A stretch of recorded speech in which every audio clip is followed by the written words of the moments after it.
Bismillahirrahmanirrahim. Alhamdulillahirabbil alamin wassalatu wassalamu ala asyrafil anbiya'i wal mursalin wa ala alihi wa sahbihi ajma'in. Subhanaka la ilma lana illa ma 'allamtana innaka antal alimul hakim. Rabbi shrah li sadri wa yassir li amri wahlul 'uqdatam min lisani yafqahu qawli. Amma ba'd. Alhamdulillah ala ni'matil Islam, alhamdulillah ala ni'matil iman, wa kafa biha min ni'mah. Alhamdulillah, segala puji bagi Allah Subhanahu wa ta'ala yang menghadirkan kita, mengistiqomahkan kita di saat-saat di mana sebagian besar orang memilih untuk rehat, sebagian orang memilih untuk berteduh, sebagian orang memilih untuk duduk aja di rumah karena hujan nggih, hawane yo adem nggih. Enten iki enake nang omah linggo anteng amil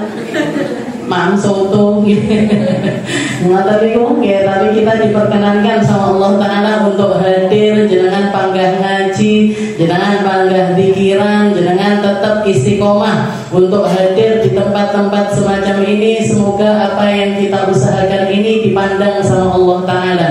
Jadi pundi-pundi pahala yang banyak untuk kita. Jadi pundi-pundi pahala yang akan kita petik kenikmatannya di akhirat nanti. Dimulai di saat kita sakaratul maut, dimulai saat kita ini menghadapi kematian, dikasih sama Allah Ta'ala seindah-indahnya kematian. Dikasih sama Allah Ta'ala sakaratul maut yang gampang, yang ringan, yang enak, yang nikmat, yang diperlihatkan sama Allah Ta'ala tempat kembali yang indah. Karena para ulama mengatakan sesungguhnya hadiah terbesar bagi seorang hamba yang beriman itu adalah kematian. Sedangkan hadiah paling menakutkan bagi seseorang adalah ketika dia ini mati dalam keadaan tidak membawa iman. Kenapa kok seperti itu? Karena ketika seseorang ini meninggal dunia, dan iman itu menetap di dalam dirinya, lisannya digampangkan untuk mengucapkan kalimat la ilaha illallah Muhammadur Rasulullah, maka mulai saat itu yang dibukakan sama Allah Ta'ala adalah hijabnya mata. Yang dibukakan sama Allah Ta'ala pandangannya ini memandang kepada tempat kembalinya. Kalau yang dilihat itu adalah sebuah keindahan, maka yang selanjutnya ini tambah indah, tambah indah, tambah indah, sampai ujungnya nyampe kepada tempat terindah, yaitu surganya Allah Subhanahu wa Ta'ala. Tapi ketika sakaratul maut yang dilihat ini adalah sesuatu yang gak baik, sesuatu yang menakutkan, sesuatu yang mengkhawatirkan, maka yang selanjutnya ini tambah gak enak, tambah gak enak, tambah gak enak, dan dia akan kembali ke tempat yang paling mengerikan, yaitu nerakanya Allah Subhanahu wa Ta'ala. Na'udzubillahi min dzalik. Maka setiap kali jenengan melangkahkan kaki di tempat yang semacam ini, mata kita melek untuk melihat, untuk melihat, telinga kita buka untuk mendengar, hati kita buka selebar-lebarnya untuk memahami, pikiran kita buka untuk kita mengerti tentang apapun yang datang lewat lisannya Nabi Muhammad SAW. Sama aja kita itu sedang ngisi iman kita. Iman kita dices ditambahi sampai kita berusaha semaksimal mungkin agar iman ini nambah terus, sehingga kita masuk di dalam golongan hamba-hamba yang hakikatun fil iman, yang benar-benar serius di dalam keimanannya, dengan harapan kita itu dimatikan sama Allah Ta'ala dalam keadaan husnul khatimah. Ben sing didelok apik, sing dirasakne apik, yang dilihat indah, yang dirasakan indah, dan dia mendapatkan kematian yang paling indah. Ini sesuatu hadiah yang nggak akan pernah bisa ditandingi dengan hadiah-hadiah yang lainnya, yaitu kematian dalam keadaan husnul khotimah. Jadi duduknya kita di tempat semacam ini, jangan niatkan yang semacam itu. Allah meresihi hati, ya Allah meresihi pikiran, ya Allah nambah iman, ya Allah ngeces iman, ya Allah nambahi rasa-rasa yang ada di dalam hati saya ini, biar semakin mirip, biar semakin dekat, dengan apa yang dirasakan oleh Nabi kita Nabi Muhammad SAW. Kita bawa kekhawatirannya Nabi. Kalaupun kita sedih, sedihnya kayak Nabi. Kalaupun kita senang, senangnya dengan caranya Nabi. Itu nggak akan bisa kita dapatkan kecuali di tempat-tempat semacam ini, Bu. Oke, pencerahan itu selalu dengan ilmu. Oke, pencerahan itu selalu dengan ilmu. Kalau kita pengen buka pikiran, kita pengen buka hati, kita pengen bukakan kebahagiaan seperti kebahagiaan yang dirasakan sama Nabi, maka yang perlu kita tambahkan di situ adalah keilmuan kita. Ilmunya ditambahi. Dari ilmu yang bertambah itu nanti ibadah kita jadi nambah. Nanti khusyuknya kita jadi nambah. Nanti zikirnya kita jadi nambah. Nanti ikhlasnya kita jadi nambah. Dan semua hal-hal yang kita pelajari di majelis ilmu nggak mungkin adalah sesuatu yang buruk. Jangan datang ke majelis ilmu mesti diwarai sing apik-apik. Nggih napa mboten? Nggih.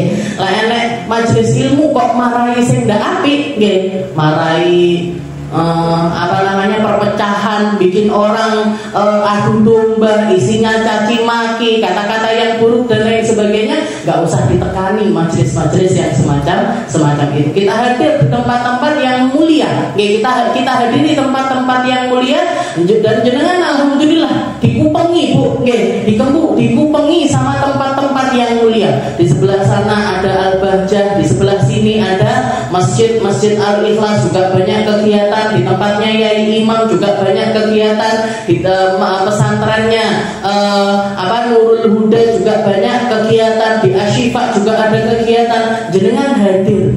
Kalaupun misalkan nggak bisa khidmah optimal di semua tempat tersebut, pilih beberapa di antaranya. Kalau nggak bisa pilih beberapa di antaranya, pilih salah satunya. Pilih salah satunya. Tapi minimal di tempat-tempat itu kita setor muka.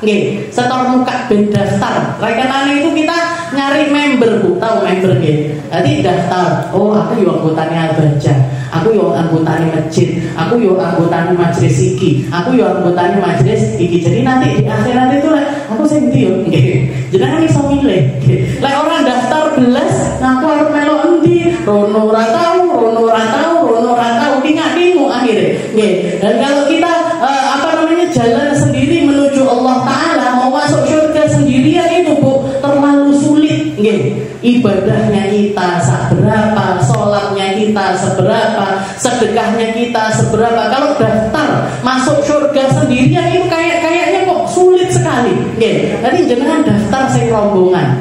Ayo sing bagiannya majelisnya Al-Bahjah rene melo ayo bagian Asyifa rene melo giat enak toh. Nanti masuk ke semuanya, jangan meninggalkan kesan buruk di tempat-tempat yang semacam itu. Daftar aja semuanya, Bu, sebanyak-banyaknya. Majelis cilik-cilik jenengan ikuti semuanya. Kalau di kampungnya jenengan ada majelis yasinan, ada majelis dibaan, majelis dalail khairat, misalkan apa majelis yang ada khatmil Quran, apa jenengan ikuti semuanya dengan harapan bisa masuk di dalam, karena nggak tahu.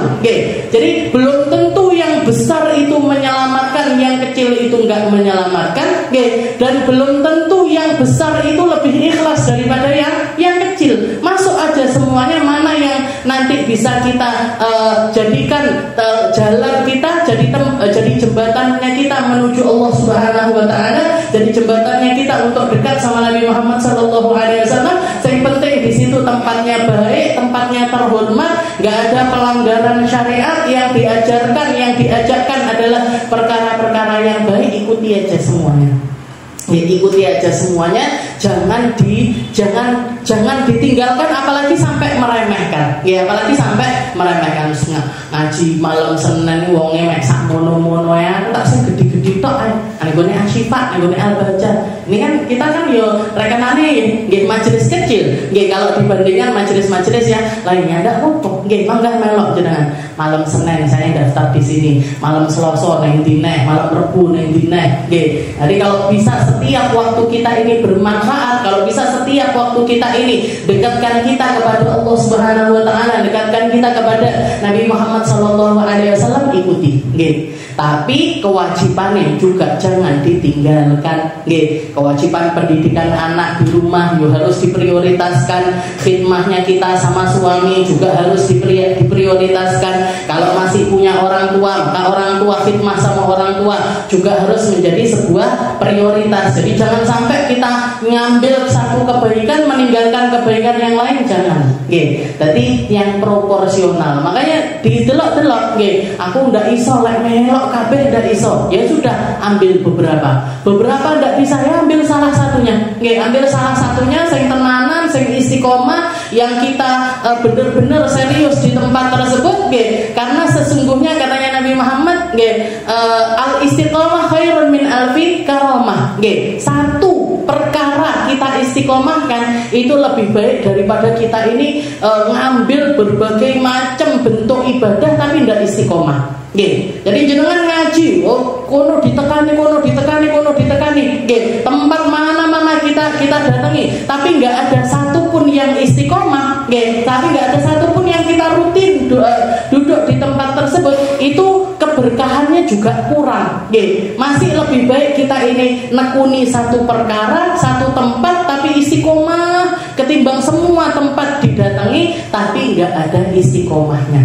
Nggih, nanti jenengan cari mana ini sing paling teko ning gone ati. Nggih, mana ini yang saya paling gampang untuk datang, di dalam hati juga seret, iso enak nyaman duduk di tempat tersebut, terus diniati, ya Allah saya mau duduk di tempat ini, di majelis ini mulai hari ini sampai saya mati. Nggih, sampai saya dicabut nyawanya, ya Allah saya pengen istiqomah duduk di tempat ini. Lek jenengan sakit seperti itu, Bu, nggih, ketika kita berhalangan hadir karena sakit misalkan, atau jenengan lagi keluar kota atau apapun, nggih, tetap dicatat sepahalanya orang-orang yang hadir di majelis tersebut. Ini yang hari ini nggak hadir, kalau memang nggak hadirnya itu bukan karena aras-arasan, wedi udan, nggih, udan iki lho ndak nglarani, nggih to. Udan iki cuma nelesi tok, Bu, ndak nglarani. Nggih, duwe payung gian, nggih, duwe jas hujan dan lain sebagainya. Yang penting bukan karena kita sengaja atau kita karena pas aras-arasan, enggak, tapi karena memang mungkin yang sakit atau mungkin karena ada hajat apa dan lain sebagainya. Nggih, memang dia memang benar-benar berhalangan, mereka tetap dapat pahalanya, Bu. Nggih, tetap dapat pahalanya orang-orang yang hadir di majelis ini. Kenapa kok bisa seperti itu? Karena sudah istiqomah. Nggih, karena sudah istiqomah. Mungkin kita semuanya jadi orang yang istiqomah. Nggih, jadi wong sing istiqomah, jadi orang yang ikhlas, jadi orang yang penuh dengan barokah, jadi orang yang diramaikan sama Allah Ta'ala umur kita ini dengan berbagai macam ibadah yang kesemuanya itu bikin bangga Nabi Muhammad sallallahu alaihi wasallam. Oke, kita lanjutkan pembahasan kita di dalam kitab Risalatul Muawanah ila qala al-mu'allif rahimahullahu ta'ala wa nafa'ana bihi wa bi'ulumihi fid dharain amin wa 'alam anna huquqal muslim 'ala al-muslim katsira fa idza aradta al-qiyam biha 'ala wajhiha fa'amilil muslimin fi ghaibatihim wa hudurihim bima tuhib ay yu'amiluka bihi. Nggih, katanya beliau di sini kita sampai kepada penutupan dari bab yang membahas tentang bagaimana muamalahnya kita dengan sesama hamba. Oke, kalau yang kemarin kita bahas untuk doain orang-orang muslim. Oke, mintakan ampun kepada orang-orang muslim. Jangan sampai suudon sama orang, jangan sampai menganggap orang lain ini lebih rendah dibandingkan kita. Jangan sampai berkata-kata yang buruk sama orang dan lain sebagainya. Oke, sampai juga sebelum-sebelumnya kita bahas kalau ada orang sakit harusnya kita paling enggak jenguk mereka. Kalau ada yang meninggal kita takziahi, kalau ada yang bersin baca alhamdulillah, kita doakan dan lain sebagainya. Ini semuanya adalah hak-haknya orang muslim atau hak-haknya sesama hamba beriman. Maka di penutupan bab tersebut Al-Habib Abdullah bin Alawi Al-Haddad mengatakan wa'lam anna huquqal muslim 'alal muslim katsira. Ketahuilah bahwasanya haknya orang muslim dengan muslim yang lainnya itu banyak. Ada banyak sekali. atau paling enggaknya ada yang mengatakan 5, ada yang mengatakan 6 itu. Seperti yang kemarin kita bahas. Kalau dia minta nasihat, dinasehati. Kalau dia mengucapkan salam, dibales salamnya. Ojo karena kita nggak seneng sama orangnya ngomong assalamualaikum, gak aku. Lek sing salam wong kuwi gak menjawab, jangan sampai. Jadi kalau orangnya salam, ya kita jawab salamnya. Kalau dia kedengeran dia sakit, dijenguk. Kalau kedengeran dia sakit, dijenguk. Kalau kedengeran dia ini keluarganya ada yang meninggal, yuk kita takziah dan lain sebagainya. Ada yang mengatakan 6 haknya orang muslim, ada yang mengatakan 5 haknya orang muslim. Tapi Habib Abdullah mengatakan, tapi kalau dilihat secara keseluruhan, haknya orang muslim dengan muslim yang lain itu banyak sekali. Banyak sekali. Faida aradtal qiyam biha ala wajiha, ini kesimpulannya, beliau menyimpulkannya. Kalau kamu pengen menjaga hak-haknya orang muslim, orang-orang yang ada di sekitarmu, orang-orang yang hidup bersama dengan kamu, tetanggamu, orang yang dekat dengan kamu dan lain sebagainya, maka gampangnya atau carane untuk mikire sing gampang iki pripun? Katanya beliau, fa'amilil muslimin fi ghaibatihim wa hudurihim bima tuhib. Maka perlakukan mereka ketika mereka ada ataupun ketika mereka enggak ada ini seperti kamu pengen diperlakukan seperti itu ketika kamu ada ataupun ketika kamu enggak ada. Kalau kita punya teman misalkan, di majelis ini misalkan, kita bermajelis setiap Senin malam, kita pengennya kan kita ngomong sing enak, ngobrol yang enak, berkabar tentang perkara-perkara yang enak. Kalau misalkan saya salah satu di antara kita ini nggak hadir, pengennya kita kan juga di tempat ini orang-orang ini nggak ngomongin kita tentang sesuatu yang buruk. Napa mboten? Kayak misalkan minggu kemarin saya nggak datang. Saya pengennya gimana? Majelisnya di sini itu saya pengennya ya tetap digelar, tetap ada bacaan-bacaannya, tetap ada yang ngisi juga tetap ada. Terus juga saya akan merasa sakit hati kalau misalkan di majelis ini ketika saya nggak ada, saya diomongin dengan perkara-perkara yang buruk. Ustazah paling arasa-arasa ini paling padahal boten saya nggak arasa-arasa Bu kalau kesini istilahnya ya karena memang minggu kemarin itu lagi persiapan macam-macam tentang majelisnya Habib Segaf dan lain sebagainya. Jadi ada perkara-perkara yang nggak bisa dilakukan kecuali pada malam itu. Jadi pengen kalau misalkan saya kedengaran Ustazah jenengan itu loh kemarin malam sama-sama ibu-ibu ngomong nih jenengan ngeter. Ini kan berarti saya kan sakit hati. Ini yang dimaksud gimana caranya kita jaga haknya sesama muslim. Ketika orang ini nggak ada, ketika orang ini ada ataupun nggak ada, kita perlakukan mereka sebagaimana kita pengen diperlakukan seperti itu ketika kita ada atau kita nggak ada. Jadi enek nggak enek awake dhewe tetap meninggalkan sesuatu yang baik. Jadi ndak ngomongin di belakang mereka, nggak pasang muka baik di depan tapi pasang muka buruk di belakang, nggak ngomongin baik di depan tapi ngomongin buruk di belakang, enggak. Jadi sebagaimana kita pengennya itu orang baik sama kita di depan dan di belakang, kita juga sebaiknya memperlakukan orang baik mau di depannya mereka ataupun di belakangnya mereka. Gampangnya lagi Bu, skip aja, atau hapus saja, jenengan delete semua muamalah buruk dari hidup kita ini, dihapuskan. Lek ngomong sing apik, kalau muamalah yang baik, kalau pasang muka yang baik, kalau gerak-geriknya kita juga yang baik. Mau itu dilihat orang ataupun nggak dilihat orang, kita tetap dalam keadaan yang semacam itu. Setelah itu wajahid nafsaka watin qalbaka ala an tuhib lahum minal khair ma tuhib li nafsik. Dan itu sesuatu yang harus kamu usahakan. Wajahid nafsak. Aku toko ndak ngamal apik, abot Bu. Ninggal baik itu berat apa ndak berat? Nyenengkan orang itu berat apa enggak? Berat. Jadi semua perkara-perkara ibadah itu mesti berat. Perkara-perkara ibadah itu mesti sesuatu yang berat. Kenapa kok sesuatu yang berat? Karena di situ setan memang memberatkannya. Jadi omong apik abot, nggak marah itu sulit, nggak iri itu sulit, nggak dengki itu sulit. Dan karena ada kesulitan itulah kita mendapatkan banyak pahala dari Allah Subhanahu wa Ta'ala. Lek ndak abot bu, ndak itu pahala. Kalau nggak sulit, pahalanya cilik. Kalau perkara ibadah itu bukan sesuatu yang berat, maka setan nggak mungkin menghalang-halangi kita untuk melakukan perkara tersebut. Sedekahi abot, nyenengin orang itu berat. Makanya ketika ada salah satu sahabat nanya sama Rasulullah SAW, ya Rasul, man ahabbun nas ilallah, wa ma ahabbul a'mal ilallah. Ada salah satu sahabat nanya sama Rasul, ya Rasul, orang paling dicintai sama Allah Ta'ala ini siapa? Dan amal paling disenangi sama Allah Ta'ala ini apa? Orang yang paling dicintai sama Allah ini siapa? Dan amal yang paling disenangi sama Allah Ta'ala ini apa?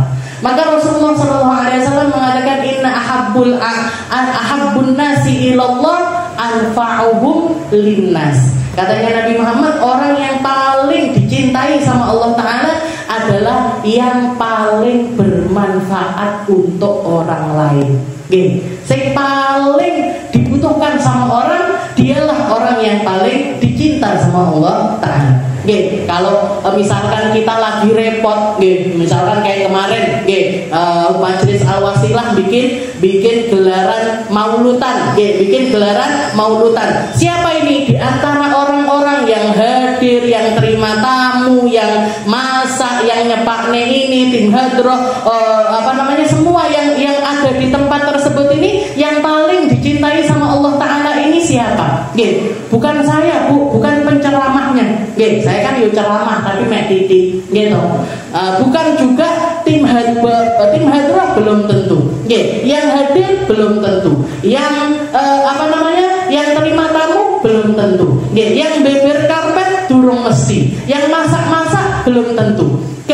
Terus siapa yang paling dicintai sama Allah Ta'ala ketika gelaran acara maulid ini siapa? Yang paling repot, yang paling dibutuhkan sama orang, yang paling bawa kesan, yang paling bisa khidmah sama umat, dialah yang paling dicintai sama Allah Subhanahu wa Ta'ala. Jadi yang paling banyak pahalanya di situ, sing paling kesel, sing paling kesel jenengan delokan bagian masak Ustaz, sing paling kesel. Ya sudah, mereka yang paling dicintai sama Allah Ta'ala. Oh enggak Ustaz, itu loh pas hujan, wes kadung beber karpet digulung neh, wes dipasangi terop bocor kene, saya ngepel sini. Ya sudah, yang paling capek waktu itu dialah yang paling dicintai sama Allah Subhanahu wa Ta'ala. Berarti sing pasti bukan saya. Yang paling dicintai sama Allah Ta'ala bukan saya. Kenapa? Saya mek bar maghrib udah tak mampu. Teko nyunyuk jenengan salami, habis itu ditaruh di panggung ngomong titik, dulangi orang-orang sebentar saya tok. Enggak manfaat saya waktu itu. Jadi yang paling dicintai sama Allah Ta'ala saat itu adalah mereka yang paling repot di acara tersebut. Anfa'uhum linnas. Orang yang paling manfaat untuk umat, dialah yang paling dicintai sama Allah Ta'ala. Setelah itu wa ma ahabbul a'mal ilallah. Amal yang paling disukai sama Allah Ta'ala apa? Katanya Nabi Muhammad, sururun adkhalahu fi qalbil muslim. Pertama, yang paling disenangi sama Allah Ta'ala, nyenengin orang muslim. Nyenengin orang muslim. Nah, kalau ini saya mungkin bisa masuk. Kemarin itu saya bisa masuk. Jadi kan kalau saya datang seneng nama mboten. Nah, berarti kan kabeh seneng. Nah, berarti saya dapat pahala ini. Dapat amal paling baik. Kenapa? Karena masukin kesenangan di dalam hatinya hamba beriman. Abah saya itu saya salah satu hal yang paling bikin saya salut itu adalah beliau ini orang yang senang banget nyenengin orang lain. Senang banget nyenengin orang lain. Nanti katanya Umi, nanti habis sholat asar jamaahan ngoten nggih, pulang ujuk-ujuk tahu-tahu beli rujak 10 ngoten. Nggih, 2 di cantone nggone tanggone kene, dikasihkan ke saudaranya ini, sepupunya ini. Nggih, nanti di WA satu-satu, nek tak cantone nggone pagermu rujak. Padahal mek 2, nggih, itu ditaruh. Nggih, nanti kedengeran ada orang sakit diparani. Nanti ada kedengeran orang kena musibah diparani. Nggih, katanya Umi, bahkan sampai ke orang-orang yang enggak terlalu kenal itu beliau datang. Nggih, kedengeran ada orang mau umroh, nggih, enggak kenal, nggih, cuman dengar pernah ketemu di majelis ini, pernah ketemu di majelis ini, diparani sama abah saya. Datang mau berangkat diparani, pulang juga diparani. Apalagi haji. Nggih, kalau udah kedengeran orang mau haji, pulang ini orang ini mau berangkat haji, diparani semua, Bu. Sampai ke Kediri, sampai ke Blitar itu diparani. Nggih, pulangnya juga gitu, diparani lagi minta doa. Nggih, Umi itu kadang-kadang rodok risih. Nggih, Bi, kita ini loh enggak terlalu dekat sama orang itu kok pian parani kabeh ini kenapa? Nggih, kata abah saya jawabannya cuma satu, Bu. Nggih, wong-wong kuwi lek tak parani ora yo seneng. Nggih. Orang-orang itu kalau saya yang datang, nggih, kira-kira seneng apa enggak? Jenengan kalau abah saya datangi seneng apa enggak? Nggih, seneng. Nggih, maka saya memilih untuk datang ke mereka dengan niatan ngamalin ini tadi dulu. Nggih, ma'ahabbul a'mal ilallah. Amal yang paling disenangi sama Allah Ta'ala yang pertama adalah sururun adkhalahu fi qalbil muslim. Nggih, rasa gembira yang kita masukkan ke dalam hatinya orang beriman. Nggih, ke dalam hatinya orang beriman. Setelah itu yang kedua, au taksyif kurabihim, atau kita menyingkapkan rasa sedih yang ada di dalam hati mereka, rasa susah yang sedang mereka rasakan, kita ikut serta, ikut andil di dalam di istilahnya menghibur mereka. Makanya kenapa kok ada kesunahan kita nyambangi orang sakit, takziah dan lain sebagainya, karena ketika orang dalam posisi semacam itu biasanya terpuruk. Biasanya hatinya hancur, biasanya hatinya ini sakit, biasanya dia ini dalam keadaan yang sangat-sangat bersedih. Maka ketika kita datang kepada mereka, itu adalah sesuatu yang akan sangat mereka ingat. Makanya sunnah didatangi.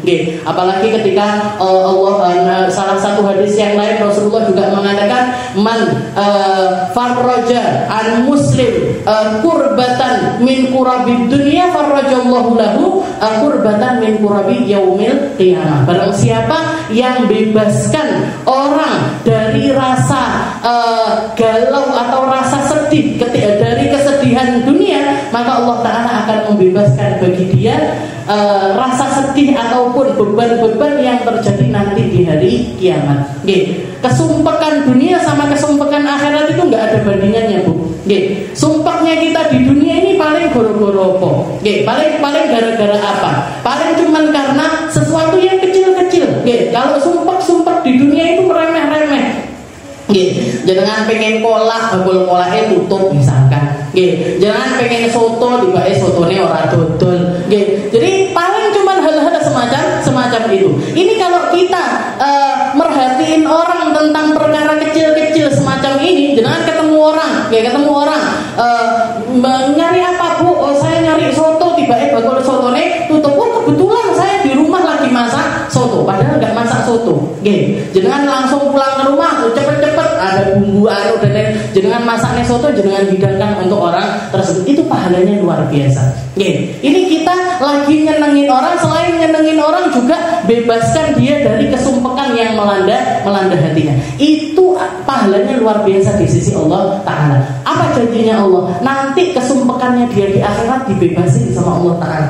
Dan orang kalau sumpek neng akhirat, Bu, penyesalan akhirat itu perkara yang besar-besar, timbangannya kurang akeh, kebaikannya pusing. Istilahnya itu adalah ketakutan yang luar biasa. Nggak bisa melewati sirat, matahari yang didekatkan dan lain sebagainya. Itu kesumpekan yang bahkan para nabi-nabinya Allah Ta'ala yang ulul azmi sekalipun takut sama hal tersebut, sumpah karena hal tersebut, terbebani dengan perkara tersebut. Semua nabi-nabi yang seperti yang diceritakan di dalam banyak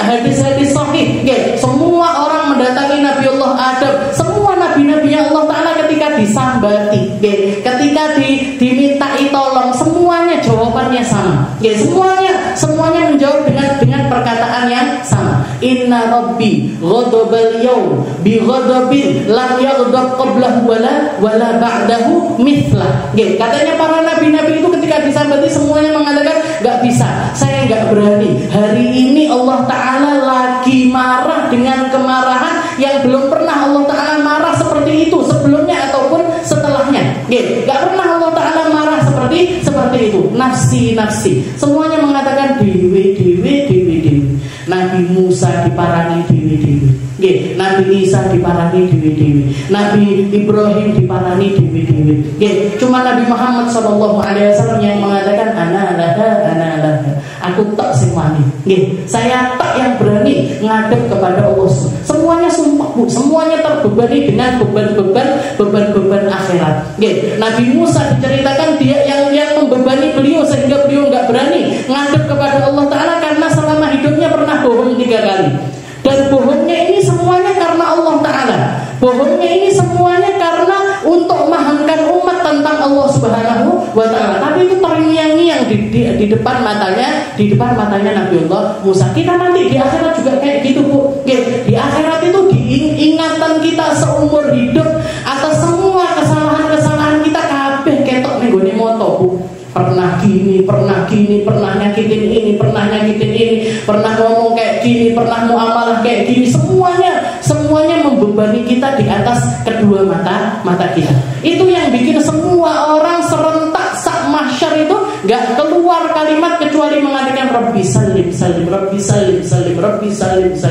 Ya Allah Gusti selamat, ya Allah Gusti selamat, ya Allah selamat, muka-muka selamat. Itu banyaknya dosa kita itu semuanya kelihatan di depan mata. Nah itu satu persatu yang bisa ngilangin kesumpekan di akhirat adalah ketika kita bebasin sumpahnya orang lain. Orang yang berbuat baik sama orang, nolongin orang dan lain sebagainya, itu pahalanya nggak ada bandingannya di sisi Allah Subhanahu wa Ta'ala. Bahkan Nabi Muhammad mengatakan saya datengin orang yang punya hajat atau bantu mereka di dalam salah satu masalahnya mereka, ahabbu ilayya, lebih saya senangi ketimbang saya iktikaf di masjid ini selama sebulan. Jadi ibadah iktikaf sebulan di masjid sama nolongin orang, nolong orang ini bisa macam-macam caranya, dan itu sesuatu yang ada di sekitarannya kita. Ketok moto terus, enek wong kerekel mlakune angel, jenengan tulungi, jenengan kelihatan ada sampah di tengah jalan, jenengan pinggirne, jenengan kelihatan ada pajak, enek bocah cilik lagi sumpah, jenengan kei permen. Ini semuanya adalah pertolongan yang ringan ketika kalau kita lakukan di dunia, tapi pahalanya luar biasa di sisi Allah Subhanahu wa Ta'ala. Jadi yang yang peka sama apa yang ada di sekitaran kita, karena itu termasuk haknya orang muslim dengan muslim yang lainnya. Wajahid nafsa, makanya kudu diusahain. Kudu ini sesuatu yang mujahadahnya itu harus benar.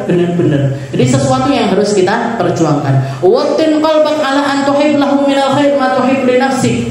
Setelah itu tanamkan di dalam hatimu, karena Habib Abdullah bin Alawi Al-Haddad, tanamkan di dalam hatimu ini ala an tuhib lahum, untuk nyenengin mereka sebagaimana kamu itu pengen dirimu disenangi. Apa yang kamu senang untuk dirimu, lakukan itu untuk orang lain.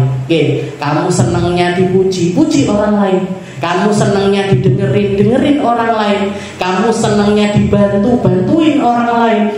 Jadi apapun yang kamu senang, perlakukan itu untuk orang lain. Di situ akan keluar pahala-pahala dari Allah Ta'ala.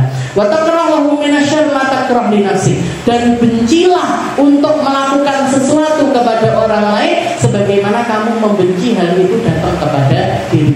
Kamu gak pengen disakiti, kamu gak pengen omongin di belakang, kamu gak pengen dicaci dan lain sebagainya. Jangan lakukan itu semua kepada orang lain. Ini gampangnya, kesimpulannya tentang haknya orang muslim dengan muslim yang lain. Waqad qala Rasulullah sallallahu alaihi wasallam, la yu'minu ahadukum hatta yuhibbu li akhihi ma yuhibbu li nafsihi. Gitu juga Nabi Muhammad sallallahu alaihi wasallam sering mengatakan, la yu'minu ahadukum, tidak sempurna keimanan salah satu di antara kalian sampai kalian senang untuk melakukan perkara kepada orang lain sebagaimana apa yang kamu senangi, hal tersebut diperlakukan untuk diri. Kamu senang orang lain makan kenyang, jangan kita senang kalau perut kita kenyangin orang lain. Kita senang kalau disenyumin orang, senyumlah kepada orang lain. Kita senang kalau apapun sesuatu yang menyenangkan untuk kita, perlakukan itu untuk orang lain. Dan biasanya orang baik itu ya dibaikin orang. Orang nggak baik ya nggak dibaikin orang. Orang yang mau mendengarkan dia akan didengar. Yang nggak mau mendengarkan ya nggak di rumah nih karo wong. Sampai sebagian orang mengatakan atau sesuatu yang masyhur di antara orang Jawa, sampai mereka mengatakan pager mangkoki luweh mandi ketimbang pager besi. Kita ngasih kepada orang lain, kita akan dapat penjagaan dari mereka. Ketimbang kita taruh bawa, aku tak kei pager sing dhuwur, sing kokoh, sing gedhe. Tapi kita nggak pernah mau serawung sama orang-orang sekitar kita, maka ya kita nggak akan diperhatiin. Nah, ada apa-apa yang buruk-buruk terjadi di rumah kita, orang-orangku ya mek arep delok tok. Jadi wong sugih tapi ora tau gelem serawung, jadi wong sugih tapi ora tau weh-weh dan lain sebagainya. Nah, mendingan pagar kita rendahkan tapi kita muamalah sama orang sekitar ini yang baik. Maka orang-orang ini akan baikin kita. Waqala Rasulullah SAW, Nabi Muhammad juga mengatakan, al-muslim lil muslim kal bunyan. Umat muslim itu kayak satu bangunan. Yashuddu ba'duhu ba'dan. Satu dengan yang lainnya itu harusnya saling menguatkan, bukan saling merenggangkan. Satu sama lain itu harusnya saling menguatkan. Jangan kalau ada banyak majelis di tempat kita di sekitaran kita, saya apik karo kabeh. Kenapa? Karena semuanya ini adalah perekat-perekatnya umat. Gak ada satupun di antara majelis-majelis ini yang pengen bikin perpecahan, yang merekat. Maka gabunglah di dalam tempat-tempat yang merekatkan seperti itu. Kalau yashuddu ba'duhu ba'dan. Wa kana jasadil wahid idza ishtaka minhu udwun tada'a lahu sa'irul jasad kasahri wal humma. Sama kayak satu badan. Kalau salah satunya sakit atau beberapa tempat di antaranya ini sakit, yang lainnya juga ikut merasakan sakitnya. Ngeluh sirahe, tapi yang enggak enak sak badan. Yang demam sak badan, yang enggak bisa tidur sak badan, yang sakit giginya, sing enggak enak makan sak perutnya kerucuk-kerucuk, tapi karena gigi ini sakit, enggak kolu maem, enggak enak maem, ngunyah dikit nyeng sampai ke kepala kerasa sakitnya. Nah, seperti itu sebenarnya orang muslim.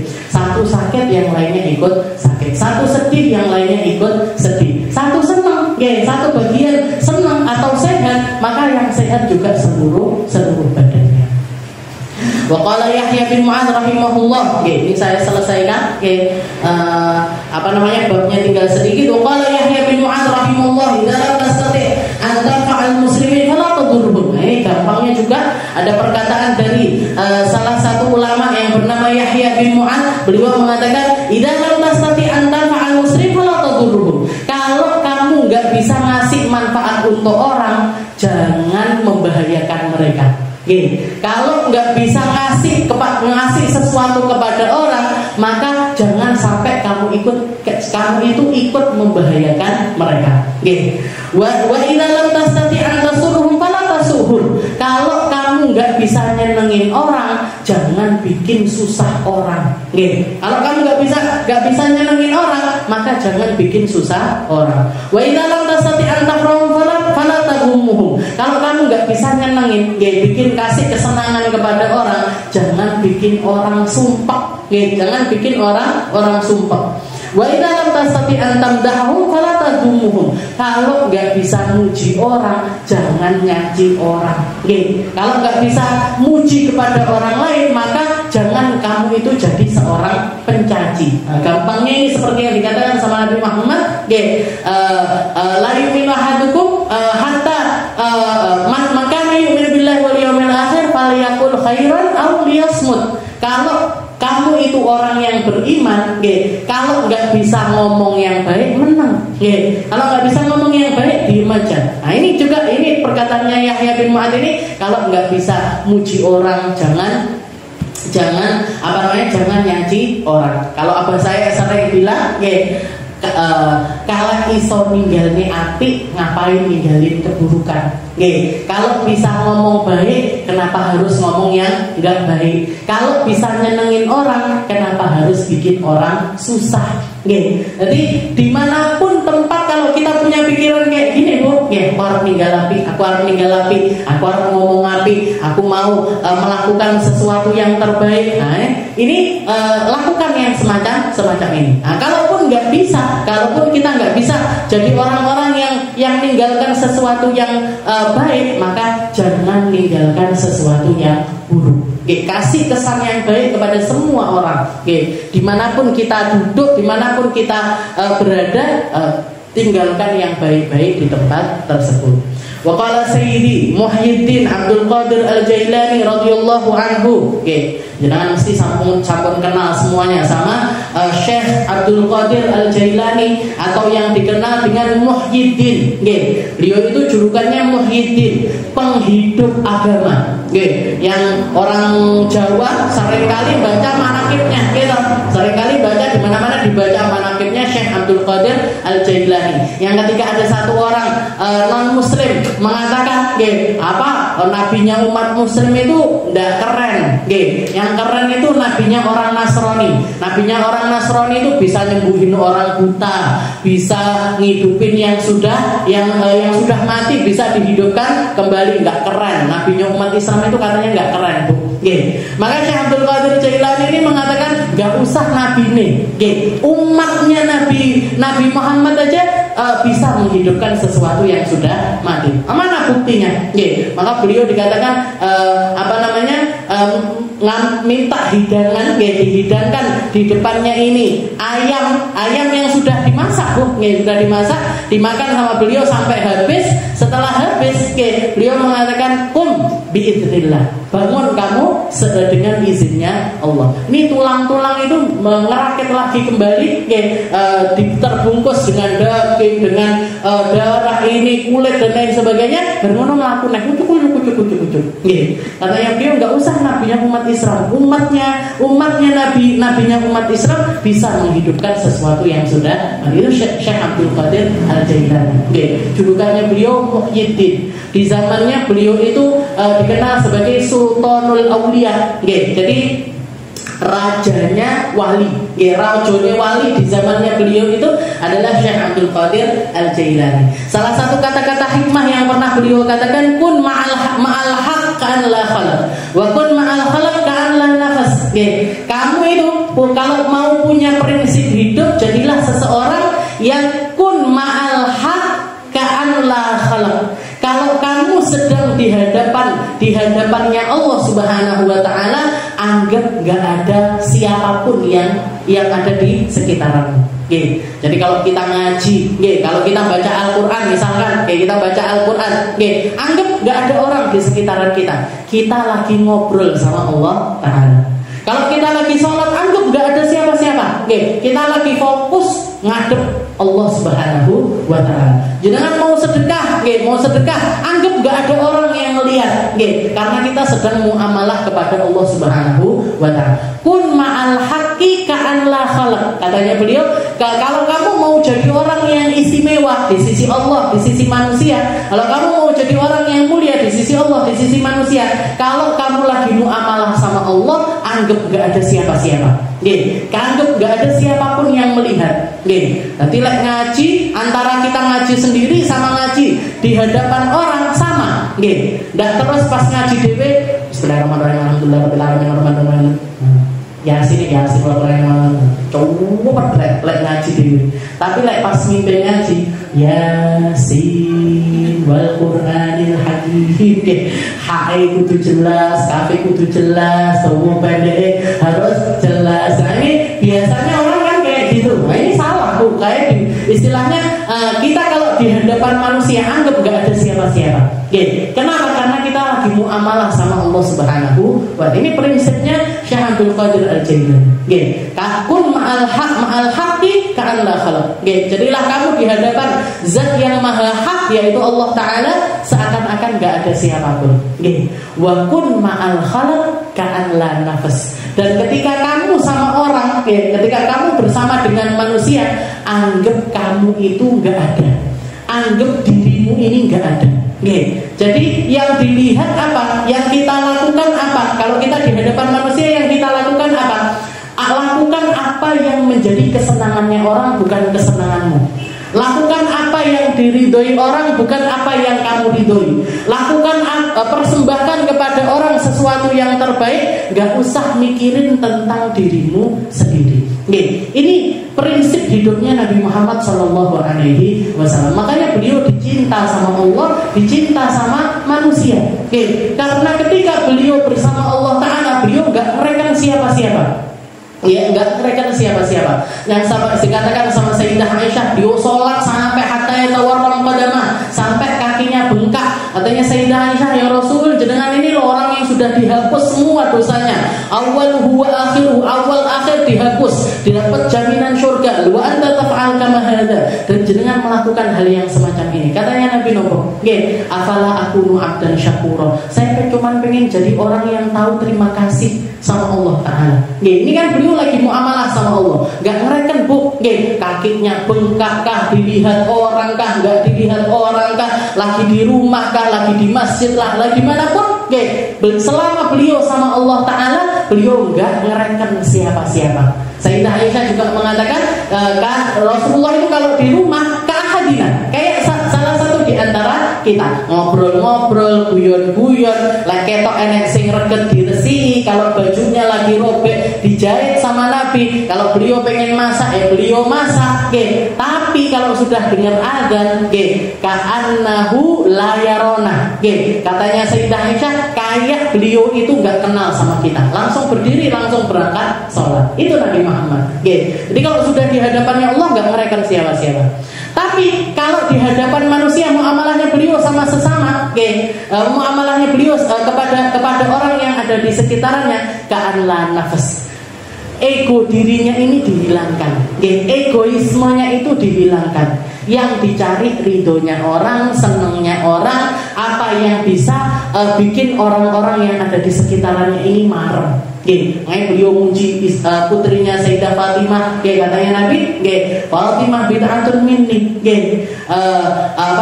yurdini ma yurdiha, wa yudhini ma yudhiha. Katanya Nabi, ini Fatimah ini belahan jiwa saya. Jadi bapak ngomong sama anaknya, ini anak saya ini belahan jiwa saya. Yurdini ma yurdiha, apa yang dia ridhoi saya ridho, apa yang nyakitin dia juga nyakitin saya. Anak digituin seneng luar biasa. Jadi yang nyenengin orang, yang dipikirkan tentang orang lain, bukan mikirkan tentang dirinya sendiri. Ini prinsipnya Syekh Abdul Qadir Al-Jailani. Wa qala ba'du salaf, sebagian salaf juga mengatakan annas mubtala wa mu'afa farhamu ahlul bala washkurullah 'alal afiyah walhamdulillahi rabbil alamin. Katanya beliau, manusia itu semuanya kena bala. Semua manusia itu diuji sama Allah Ta'ala. Nah, diuji, ada yang diuji dengan sakit, ada yang diuji dengan sehat. Ada yang diuji dengan sesuatu yang sulit, ada yang diuji dengan sesuatu yang menyenangkan. Tapi dua-duanya sama-sama ujian dari Allah Ta'ala. Farhamu ahlul bala, maka rahmatilah orang-orang yang sedang kena musibah. Washkurullah 'alal afiyah, dan bersyukurlah kamu atas kesehatan yang Allah Ta'ala berikan. Walhamdulillahi rabbil alamin, dan selalulah bersyukur kepada Allah Subhanahu wa Ta'ala. Jadi merhatiin orang-orang susah, merhatiin orang-orang sakit, merhatiin orang-orang yang tertimpa sesuatu yang tidak menyenangkan, itu adalah jalan menuju Allah Ta'ala. Dan ketika kita rahmat sama orang-orang yang sedang kena musibah semacam itu, di satu sisi kita juga sedang bersyukur kepada Allah Ta'ala karena kita dikasih yang namanya afiah, dikasih namanya sehat, dikasih namanya sempat, dikasih sama Allah Ta'ala kesenangan, maka kamu bisa beribadah dengan merahmati orang-orang yang butuh untuk bersabar dan bersyukur atas nikmat yang Allah Ta'ala berikan kepada dirimu. Wallahu a'lam bishawab.